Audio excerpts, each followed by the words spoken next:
దేవునికి స్తోత్రం. దేవుని మాటలు జీవపు ఓటలు. ఈరోజు మత్తయి రాసిన సువార్త 3వ అధ్యాయం 16-17 వాక్యాలు.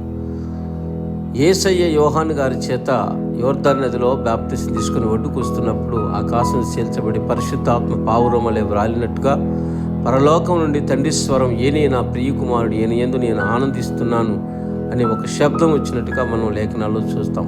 సోదరులరా, పరిశుద్ధాత్మ దేవుని యొక్క ప్రాముఖ్యత ఎంతో మనం తెలుసుకోవాలని ఈ లేఖనం చెప్తా ఉంది.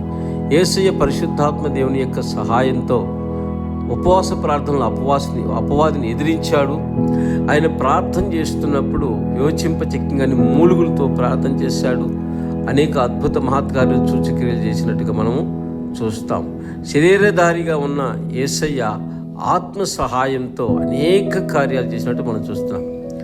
మనము నరులమయ్యుండి మనుషులమయ్యుండి మన ద్వారా కూడా దేవునికి మహిమాయుక్తమైన కార్యాలు దేవుడు జరిగించాలంటే మన ద్వారా మనకు కూడా పరిశుద్ధాత్మ దేవుని సహాయం ఎంతైనా అవసరం ఉంది.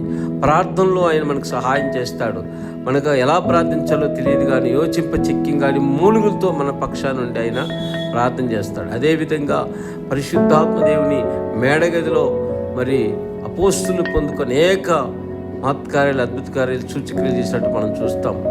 ఈ చివరి దినాల్లో పరిశుద్ధాత్మ దేవుని సహాయం కలిగిన వారమై మనం కూడా దేవుని రాజ్యాన్ని కట్టి అనేక నశించిపోయే ఆత్మని దేవుని కోసం సిద్ధపరచుదుము గాక.